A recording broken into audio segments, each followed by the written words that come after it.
C'est toi notre aide. Viens nous parler, Seigneur. Viens nous parler, Jésus. Viens nous parler, le Seigneur de Seigneur. Viens nous parler, Jéhovah. Viens nous parler, Éternel. C'est toi l'enseignant suprême. C'est toi l'enseignant par excellence. Enseigne-nous, Papa, ta parole. Que cette parole soit une lampe à nos pieds, une lumière sur nos sentiers. Nous voulons qu'au travers de ta parole, que nous soyons éclairés, que nous soyons délivrés, que nous soyons bénis au nom de Jésus. Au nom de Jésus, le seul et l'unique, le vrai Dieu. Merci Seigneur Jésus.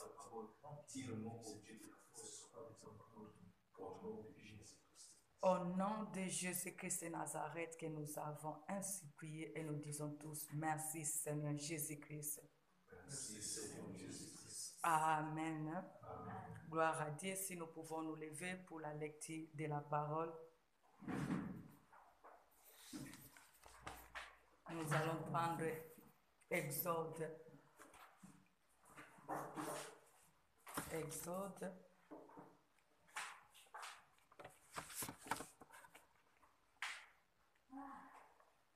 L'Éternel veut nous parler car il est notre Dieu. Nous prenons chapitre 2, Exode chapitre 2. Un homme de la maison de Lévi alla prendre pour femme une fille de Lévi. Cette femme devint enceinte et enfanta un fils. Elle vit qu'il était beau et le cacha pendant 3 mois. Ne pouvant plus le cacher, elle prit pour lui un coffre de joint qu'elle endurcit de Exode chapitre 2. Exode chapitre 2. Ne pouvant plus le cacher, elle prit pour lui un coffre de jonc qu'elle endurcit de bitume et de portes. Elle y mit l'enfant et le déposa parmi les roseaux sur le bord du Nil. La sœur de l'enfant se tint à quelque distance pour savoir ce qui lui arrivait. La fille du Pharaon descendit vers le Nil pour se baigner et ses compagnes se promenaient au bord du Nil. Elle aperçut le coffret au milieu des roseaux et envoya sa servante pour la prendre. Elle l'ouvrit et vit l'enfant. C'était un petit garçon qui pleurait. Elle en eut pitié et dit, c'est un des enfants des Hébreux. Alors la sœur de l'enfant dit à la fille du Pharaon, faut-il que j'aille à t'appeler une nourrice parmi les femmes des Hébreux, afin d'allaiter cet enfant pour ton compte? Va, lui répondit la fille de Pharaon. La jeune fille alla donc appeler la mère de l'enfant. La fille du Pharaon lui dit, apporte cet enfant et allaite-le-moi.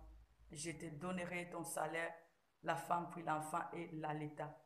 Quand l'enfant y grandit, elle l'amena à la fille du Pharaon et celle-ci le prit pour fils. Elle lui donna le nom de Moïse, car elle dit-elle, je l'ai retiré des eaux. Nous sommes toujours dans Exode, le chapitre 1. Exode chapitre 1, à partir du 8e verset. Un nouveau roi vint régner sur l'Égypte, lequel n'avait pas connaissance, n'avait pas connu Joseph. Il dit à son peuple, voilà le peuple des Israélites qui est plus nombreux et plus puissant que nous. Alors montrons-nous habiles à son égard, de peur qu'il se multiplie, car s'il survient une guerre, il se joindrait à ceux qui nous haïssent pour nous combattre et sortir ensuite du pays. Alors on établit sur lui des chefs de corvées en fait de... Non, je suis là.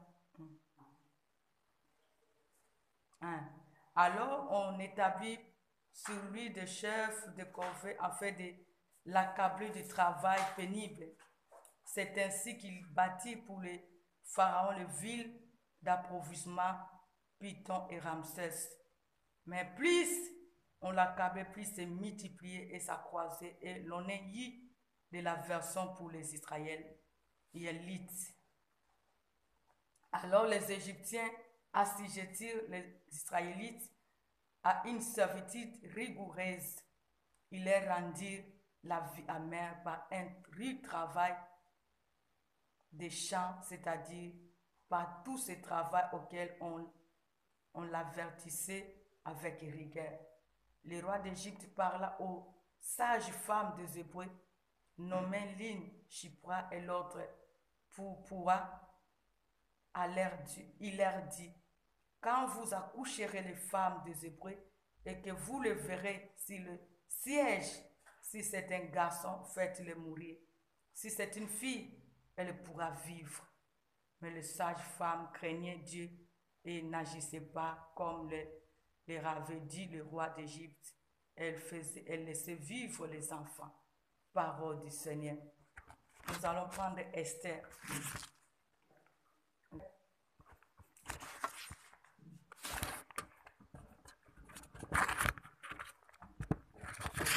Esther chapitre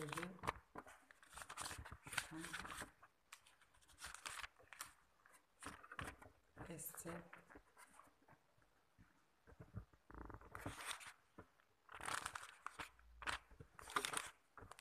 Esther chapitre 4. Esther 4. À partir du premier mois, je vais sauter. Lorsque Mardochée eut connaissance de tout ce qui se faisait, il déchira ses vêtements et prit le sac et la cendre pour aller dans la ville où il poussait de grands cris amers. Il parvint ainsi vis-à-vis de la concierge royale, car il était impossible de pénétrer dans la concierge royale habillée d'un sac. Dans chaque province, partout où il parvenait, l'ordre et l'édit du roi, il y eut un grand deuil chez le juif. Il gênait et pleurait et se lamentait beaucoup, se couchait sur les sacs et le cendre. Les jeunes servantes d'Esther et ses eunuques virent le lui rapporter et la reine en fit toute bouleversée. Elle envoya des vêtements pour en habiller Mardochée à la place du sac qu'il avait sur lui. Mais il n'accepta pas. Alors Esther appela Hathach, l'un des eunuques que le roi avait commis à son service, et lui donna des ordres au sujet de Mardochée pour savoir quoi il agissait et quelle en était la raison. Hathach sortit vers Mardochée sur le place de la ville, vis-à-vis de la conciergerie royale. Mardochée lui a rapporta tout ce qui lui arrivait, ainsi que les détails de l'argent qu'Aman avait promis de peser dans le coffre du roi pour qu'on fasse périr les Juifs. Lui donna aussi une copie du texte, l'édit d'extermination qui avait été publié à Suse. Il la montrait à Esther et lui ferait un rapport et lui ordonna d'aller chez le roi pour demander grâce et implorer en faveur de son peuple. Hathach vint reporter à Esther ces paroles de Mardochée. Esther dit à Hathach en lui ordonnant de les rapporter à Mardochée. Tous les serviteurs du roi ainsi que le peuple de toutes les provinces royales savent que quiconque, homme ou femme, se présente au roi dans la cour intérieure sans avoir été convoqué et mis à mort en vertu d'une loi, la même pour tous. Seul peut rester en vie celui à qui le roi tend son sceptre d'or. Or moi voilà 30 jours que je n'ai plus été invité à venir chez le roi. On rapporta les paroles d'Esther à Mardochée. Mardochée fit répondre à Esther, ne t'imagine pas, majesté, que tu échapperas seule d'entre tous les Juifs. Car si tu continues à te taire en cette occasion, le soulagement et la libération des Juifs s'y géreront d'un autre côté. alors que toi et ta maison de ton père, vous périrez. D'ailleurs, qui sait si ce n'est pas pour une occasion comme celle-ci que tu es parvenu à la royauté. Esther fit répondre à Mardochée, va rassembler tous les Juifs qui se trouvent assis, gênés à mon intention, sans manger ni boire pendant 3 jours, 24 heures sur 24 heures. Moi aussi, je gênerai de même avec mes servantes. Dans ces conditions, j'irai chez le roi, malgré la loi. Si c'est pour ma perte, je périrai. Mardochée s'en alla faire tout ce qu'Esther lui avait ordonné. Dans le chapitre 3, toujours d'Esther, je commence le verset 2. Tous les serviteurs du roi à la place concierge royal s'inclinaient et se prosternaient en honneur de Haman, le roi. Le roi en avait donné spécialement l'ordre, pourtant Mardochée ne s'inclinait ni se prosternait. Le serviteur du roi en place à la conciergerie royale dit à Mardochée, pourquoi passe-t-il outre à l'ordre du roi? Il lui posait la question chaque jour, mais il ne les écoutait pas. Il fit alors un rapport à Haman pour voir si Mardochée, qui leur avait rapporté qui était juif, s'en tiendra à son attitude. Haman vit que Mardochée ne s'inclinait ni ne se prosternait en son honneur, et Haman fut rempli de fureur. Il considéra avec dédain l'idée de porter la main sur le seul Mardochée. On lui avait signalé en effet le peuple auquel appartenait Mardochée. Haman entreprit l'exterminer de tous les royaumes d'Assyrie, tous les Juifs, le peuple de Mardochée. Parole du Seigneur. Vous pouvez prendre la place. Notre thème de cet avant-midi, qui sait si ce n'est pas pour un temps comme celui-ci que tu es parvenu à la royauté. On a pu s'entendre à Esther. Qui sait si ce n'est pas pour un temps comme celui-ci que tu es parvenu à la royauté. Toi et moi, nous savons l'histoire d'Esther, comment elle est parvenue même à la royauté. Elle qui était en captivité, qui fut orpheline de père et de mère. C'est son frère qui l'avait adoptée. Elle était devenue comme la fille de son frère Mardochée. On nous dit que lorsqu'il y avait la reine Vasti déshonora le roi, on chercha la femme qui peut remplacer la reine Vasti. Et un concours qui s'est fait, on nous dit que le roi avait choisi Esther. Parce que la fille était cachée l'identité, parce que si tout le monde savait qu'elle était une captive, elle ne pouvait pas entrer dans cette compétition, parce qu'elle était en captivité à Suse. Mais on nous dit qu'après cela, son frère Mardochée, il était le portier du conciergerie royale. Il travaillait dans la maison du roi, il s'est placé devant la porte. Mais il y avait un homme qui s'appelait Haman, qui était le favori du roi. Donc le roi l'aimait. Il était le cœur du roi. Tout ce qu'il demandait, le roi lui donnait. Donc, il était le conseiller même du roi. Donc il était l'ami intime du roi.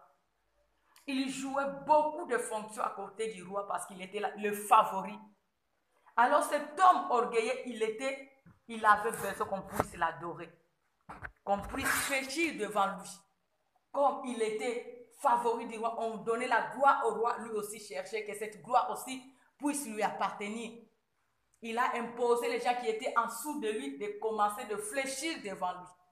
Mais on nous dit que Mardochée, étant qu'il connaissait son identité, il connaissait sa race, il ne pouvait pas fléchir devant quelqu'un à part Dieu. C'est pour cela, malgré la décision qui était prise, tout le monde fléchissait, Mais lui n'a pas voulu donner l'accès à cet homme de fléchir devant cet homme parce que la Bible nous dit, nous allons adorer seul Dieu qui est éternel. Il a gardé sa foi malgré en captivité. Il a gardé sa parole, la parole de Dieu malgré l'état, la condition qu'il vivait à l'étranger. Il n'a pas voulu faire la joie de l'homme, mais il a accepté de faire la joie de Dieu malgré le risque qu'il tenait. Et on nous dit que lorsqu'Aman était averti, il a compris que oui, cet homme ne fléchissait pas. Il était parti chercher le roi qui était son ami et il a monté des choses pour pousser au roi de signer un décret selon lui pour tuer Mardochée ainsi que son peuple. Et tellement le roi a coûté cet homme Aman, il a accepté tout ce que Aman avait proposé au roi et le roi avait signé les décrets. Et on nous dit que les décrets étaient signés pour tuer tous les juifs qui étaient en Suse. Et lorsque dans les temps anciens, lorsque le roi signe déjà quelque chose, personne ne pouvait le changer. Cette décision demeurait éternelle. Et on nous dit que lorsque l'information était arrivée aux mains, aux oreilles de Mardochée, qu'on doit les détruire, lui ainsi que son peuple, à cause de lui, parce qu'il n'a pas voulu fléchir à Aman, cet homme déchira les habits, il avait porté le sac. Il était parti chercher Esther parce qu'il a su que non, sa sœur était devenue une reine, qu'au travers d'elle, peut-être, elle peut plaider par le roi, au roi, pour que nous puissions avoir la solution pour les décrets que le roi avait signés. Mais lorsque cet homme est venu chercher sa sœur, on nous dit que sa sœur avait répondu que c'est impossible parce que vous connaissez, avant d'aller trouver le roi, il faut qu'on t'appelle. Il y a l'ordre déjà, il y a le programme, un programme déjà établi avant d'aller rencontrer le roi. Malgré c'est ton mari, mais il y a déjà un programme établi dont tu ne peux pas brûler les étapes. Si tu le fais, tu vas mourir. Et Mardochée a interpellé sa sœur que même si toi tu ne le fais pas, Dieu, le secours des Juifs viendra même d'autre part. Mais sache-le que toi et ta maison, vous périrez.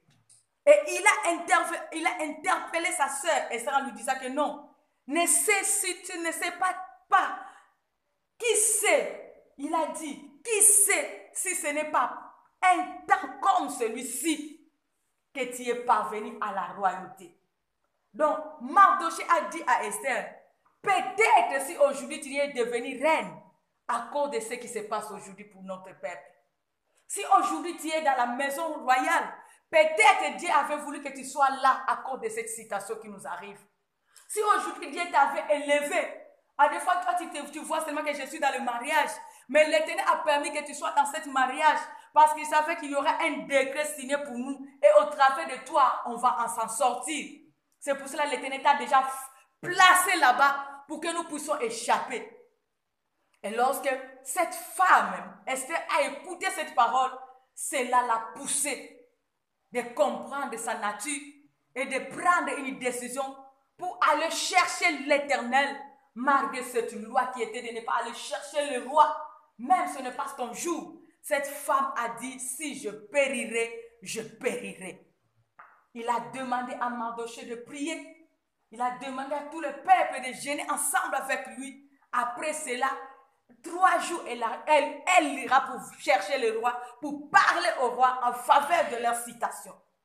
Et toi et moi, nous savons la citation, la fin, qu'au travers de cette démarche, l'Éternel les a donné la victoire.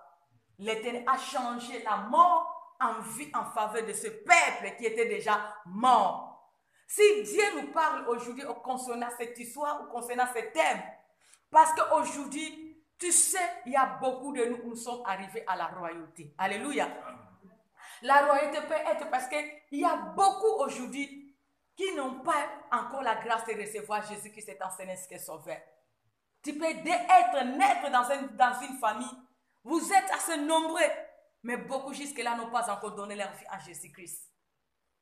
Beaucoup jusque-là, ils sont en train de rejeter Jésus-Christ. Beaucoup jusque-là, ils sont en train de mépriser la parole de Dieu. Beaucoup jusque-là, ils refusent de vivre selon la loi. Mais toi qui es dans cette famille, l'Éternel t'a fait déjà grâce et a donné ta vie en Jésus-Christ. Donc tu es déjà dans la royauté. Parce que tu es une princesse déjà. Tu es un prince déjà. Dans la maison du roi. Parce que ton Père, c'est Jésus-Christ, le roi des rois.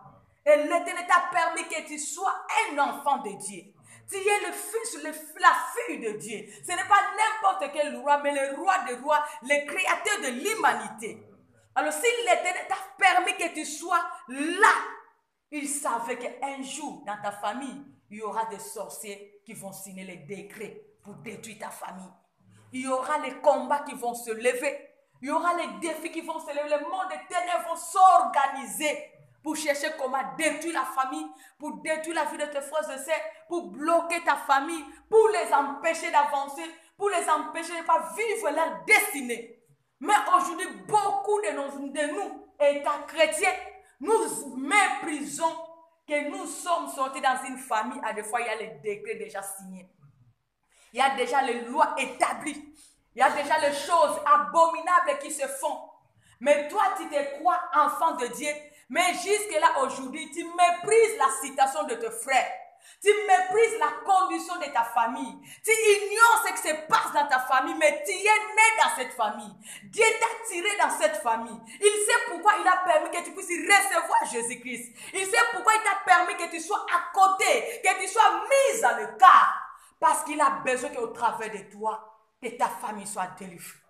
Il a besoin qu'au travers de toi, que ta famille soit libérée de toutes les condamnations. Parce que la Bible nous dit, si elle reçoit Jésus-Christ dans la famille, toute la famille sera sauvée. Donc, au travers de toi, tu peux payer le prix de jeûner, prier pour la délivrance de tes frères et sœurs. Au travers de toi, tu fais quelque chose pour que tes frères aussi puissent rencontrer le salut que tu as reçu. Tu peux faire aussi des efforts en jeûnant et en priant pour chercher la délivrance de tes frères et sœurs qui demeurent dans le monde des ténèbres, qui demeurent dans le monde parce que sans Jésus-Christ, il y a la mort. Malgré qu'ils vivent, mais toi et moi, nous savons que sans Jésus-Christ, il n'y a pas la vie. C'est pour cela, toi et moi, il faut que tu saches que là où tu te retrouves dans la royauté peut être la grâce que tu as reçue de recevoir Jésus-Christ étant son esprit sauveur. La royauté peut être, tu te retrouves maintenant dans une position. Tu es béni, mais tes frères et sœurs souffrent. Nous voyons beaucoup de chrétiens aujourd'hui. Et si nous regardons surtout en ces jours, il y a tant de faux prophètes. Dieu t'a béni. Tu sais la condition de ta famille. Et tu sais même le niveau que comment tes parents ont souffert pour que tu puisses en arriver là où tu es. Mais aujourd'hui, tu as tout oublié, malgré enfant de Dieu. Tu as tout oublié parce qu'aujourd'hui, on t'a dit que non, les parents là, ce sont des sorciers. Ta famille là, si tu continues à souhaiter, c'est la servitude. Mais tu oublies que la Bible nous dit, c'est lui qui ne prend pas soin des siens, surtout de sa famille, le plus qu'un infidèle. Aujourd'hui, les chrétiens préfèrent bénir les pasteurs, mais ils préfèrent que ses parents souffrent. Il fait tout, il verra qu'un enfant de Dieu qui est zélé dans les choses de Dieu, mais dans sa famille, elle ne fait rien, ou il ne fait rien. Sache-le que ce que tu fais dans l'église, si ce n'est pas la volonté de Dieu, tes parents souffrent, tu ne prends pas soin de tes frères. Sache que tu fais tous ces offrandes, tous ces sacrifices en vain. Tu vas enrichir les prophètes, tu vas enrichir les pasteurs, mais tu ne trouveras pas du repos. Parce que quelque part, il y a des gens qui pleurent, mais toi, tu n'arrives pas à prendre soin d'eux. L'Éternel a toujours été derrière sa parole. Nous ne sommes pas les pasteurs qui poussent les enfants de Dieu que oui, il y a des besoins dans les maisons de Dieu. Oui, tu dois faire quelque chose pour l'avancement de l'œuvre de Dieu. Mais cela ne peut pas te priver d'abandonner ta famille. Cela ne peut pas te pousser d'oublier les membres de ta famille. Dieu te bénit, tu connais la situation de ta famille. Tu connais la condition de tes parents. Tu connais la condition de tes frères et sœurs. Mais toi, tu te retrouves avec la bénédiction. Mais tu as abandonné ta famille. Tu as méprisé ta famille. Tu as rejeté ta famille. Parce qu'on t'a dit que cette famille-là, mais est-ce que tu ne sais pas, parce que l'Éternel savait que dans cette famille, il y a la souffrance, il t'a béni. Est-ce que tu as oublié que vous êtes combien dans cette famille, mais l'Éternel t'a visité? Est-ce que tu oublies que dans cette famille, il y a tant même beaucoup, ils ont les moyens. Mais grâce à toi, parce que toi, tu as la connaissance de la parole de Dieu qui dit que c'est lui qui ne prend pas soin de sien. Mais malgré la connaissance, nous ne voulons pas exercer cette parole, même dans nos familles, même dans l'œuvre de Dieu. Ne sais-tu pas, pour ces temps, celui-ci que tu es parvenu à la gloire. Aujourd'hui, il y a des gens aussi qui souffrent à côté de nous. Mais ces temps-ci, Dieu t'a béni. Il t'a béni pas pour hasard. Il t'a béni pour que tu prennes soin aussi des autres qui souffrent à côté de toi. Dieu sait qu'au travers de toi, les autres là aussi vont s'en sortir. Vont s'en sortir parce que la Bible nous dit, vous qui êtes forts, soutenez ceux qui sont faibles. Aujourd'hui, tu es forte, tu es fort, mais il y a le faible à côté de toi. Il y a le faible dans ta famille. Il y a le faible qui t'entoure. Mais toi, tu es fort. Que fais-tu avec cette force que Dieu t'a donnée? Quelle est ta part avec ce que Dieu t'a donné? Quelle est ta part avec cette royauté que Dieu t'a donnée? Parce que tu es arrivé là, pas avec ta force, mais avec l'aide de Dieu.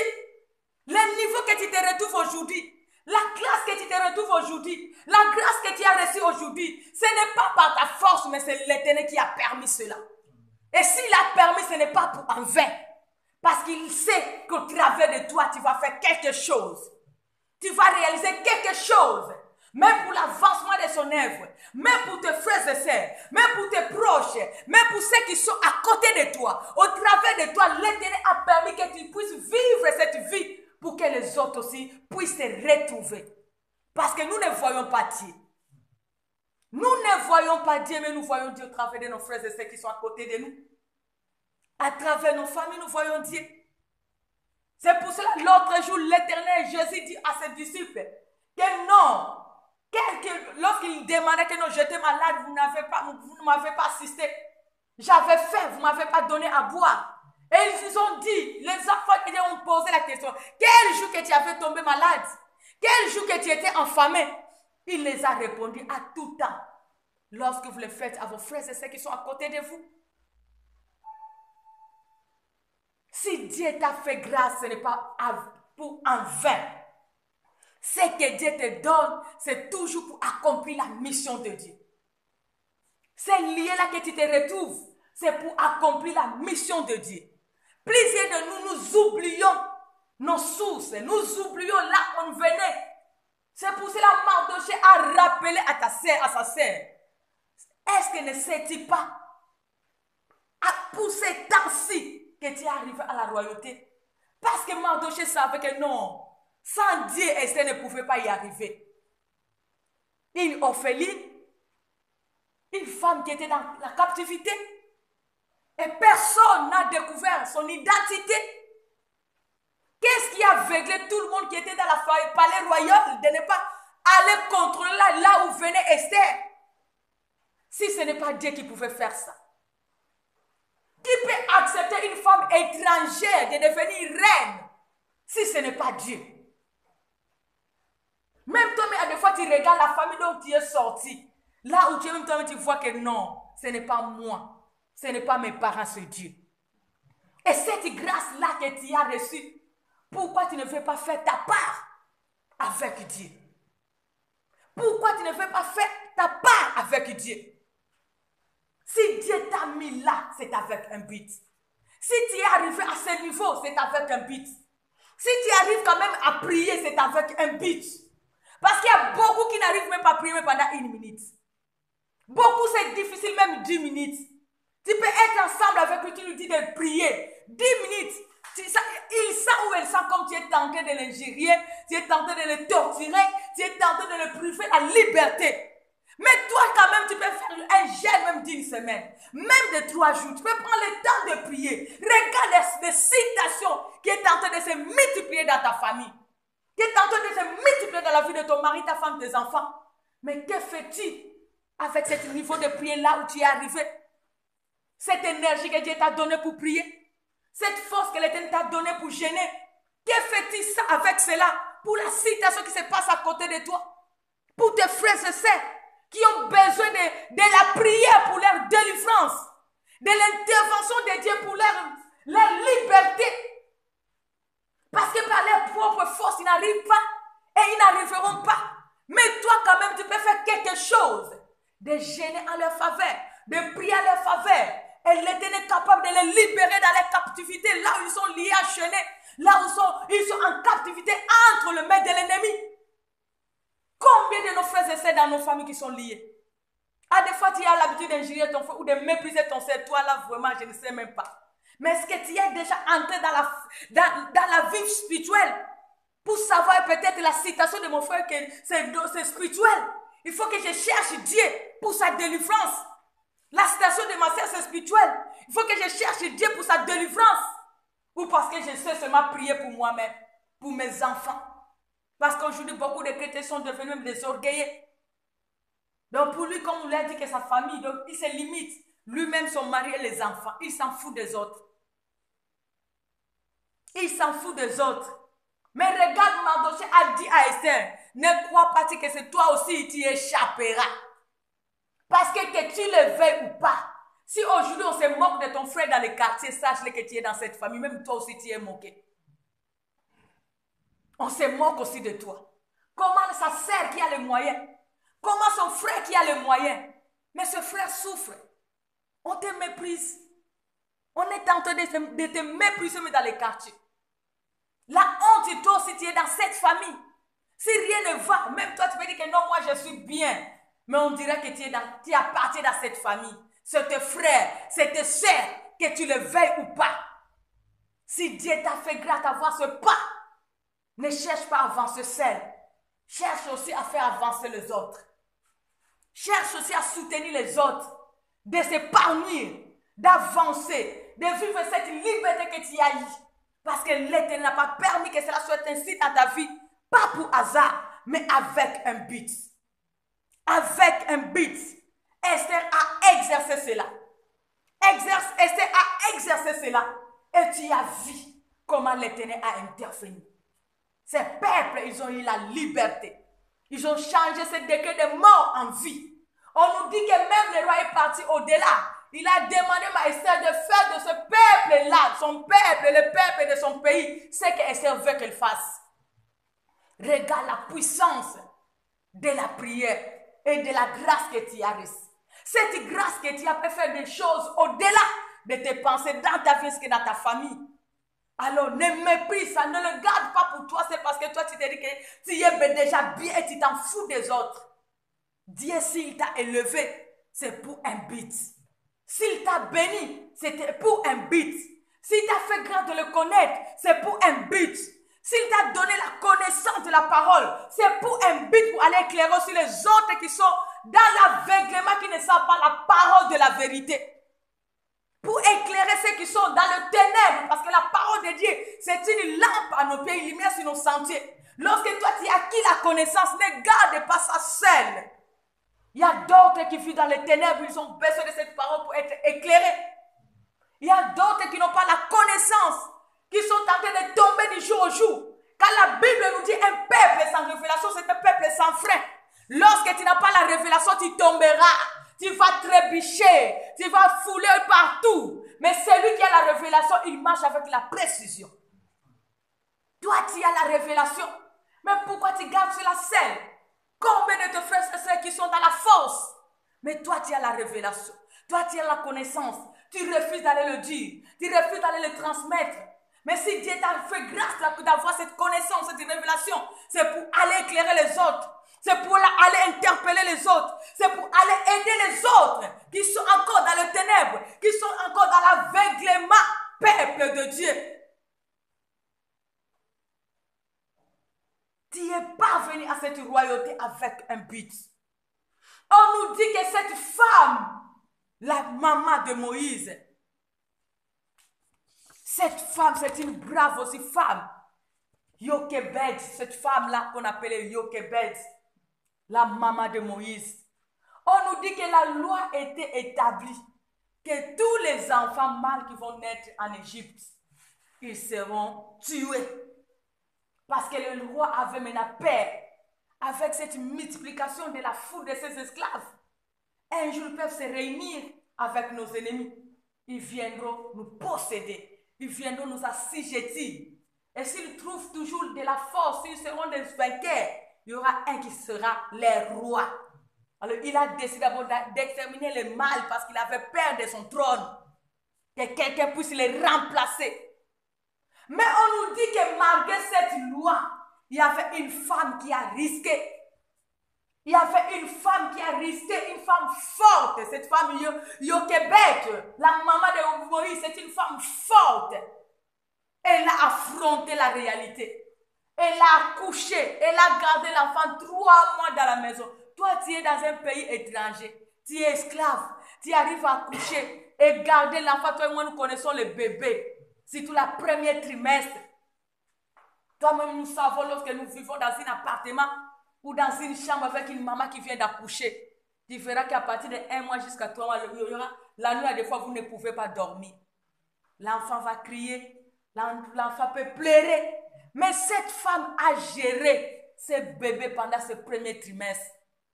Pour que Pharaon ne soit pas au courant de cet enfant. Pour que les Égyptiens ne soient pas au courant de cet enfant. Cette femme a gardé bien, elle a entretenu cet enfant jusqu'à la 3e mois. Et on nous dit qu'elle a risqué même la vie de cet enfant. Elle a bien planifié les choses pour garder cet enfant en vie. Elle a tout planifié pour que l'enfant se retrouve entre les mains de la fille du roi.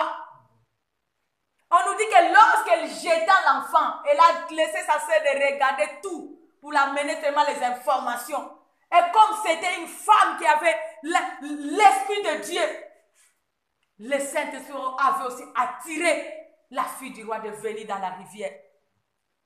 Et on nous dit, ils ont écouté. Tu vois, l'enfant était resté à la maison 3 mois sans faire de tapage. Mais le jour-là, dans l'eau, Moïse a commencé à faire de bruit. Le bruit qui a attiré la fille du Pharaon. Le bruit qui a fait que cette fille puisse s'arrêter pour récupérer Pharaon. Parce que c'est ça qui était le souhait de cette femme. Que cet enfant reste en vie. Que cet enfant reste en vie. Regarde combien aujourd'hui l'Éternel nous a donné cette bénédiction. C'est pour la multitude. Ce n'est pas pour toi seul. Si Dieu te bénit, ne mets pas seulement toi en tête que non, c'est pour moi-même. Mais cette femme avait la vision de tout le monde. Que oui, si cet enfant grandit, ça sera ma bénédiction pour les autres. Et regarde au travers de Moïse que l'Éternel a sauvé Israël.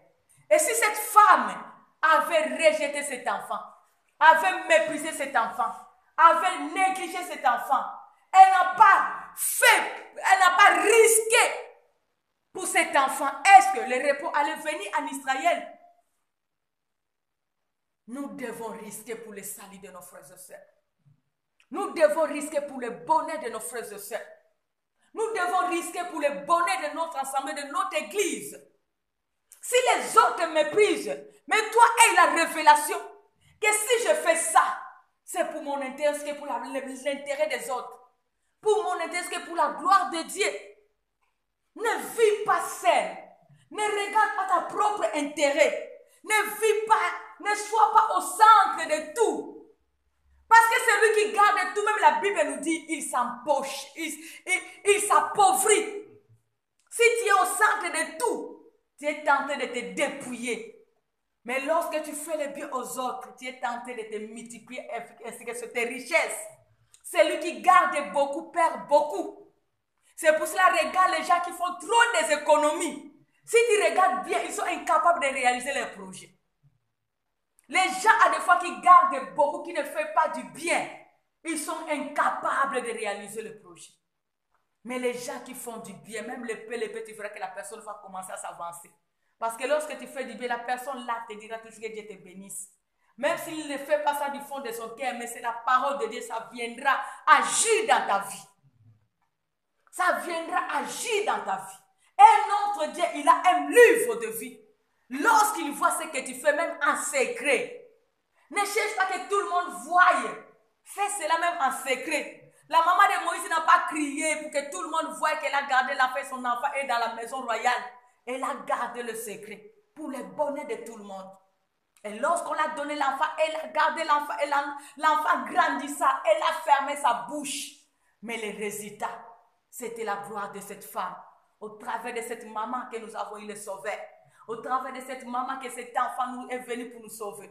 Au travers de toi, le nom de l'Éternel sera glorifié. Lorsque son église, son œuvre est sauvée. Il y a tant de besoins dans l'œuvre de Dieu. Il y a tant de besoins dans l'œuvre de Dieu. Ne fais pas pour que les gens te voient, et fais cela pour Dieu. Et Dieu va te récompenser. Fais pour tes frères et sœurs. N'écris pas comme nous voyons d'autres frères et sœurs qui font dans leur famille. Que parce que c'est lui qui donne. Même ses frères sont devenus des malheureux, des malheureuses parce que c'est lui qui donne. Lorsqu'il donne, il méprise tout le monde, il piétine tout le monde, il parle n'importe quoi, tout le monde parce que c'est lui qui donne. Il faut que le monde sache que c'est lui qui fait. Fais pour Dieu et Dieu en secret va te récompenser. Dieu va te rémunérer. Dieu va te donner. Dieu va intervenir parce qu'il sait pourquoi il te donne. Il sait pourquoi il t'a béni. Il sait pourquoi il t'a mis dans ces lieux-là. Il sait pourquoi il a permis que tu puisses arriver dans cette cour royale. Il sait. Cherche l'intérêt de Dieu. Cherche l'intérêt des peuples de Dieu pour le niveau où là Dieu t'amène. Tu es devenu grand aujourd'hui. Sache que ce n'est pas tes propres forces. À des fois, beaucoup me disent que jusque-là, je suis Dieu, est-ce que Dieu vraiment me voit? Tu es au Maroc, mais les autres croient que lorsque tu vas arriver seulement en Europe, que tu vas adorer Dieu. Combien de nous, beaucoup, même dans nos pays, qui cherchent même à aller dans les pays là que nous sommes en frontalier, mais ils n'arrivent pas, malgré leurs efforts. D'autres même sont tentés de gêner, mais jusque-là, ils n'arrivent pas à se déplacer. Il n'y a même personne pour les aider. Mais regarde-toi, malgré les moyens, même la position que moi j'ignore, que tu te retrouves dans ce pays, mais tu te retrouves au Maroc. Tu te retrouves là.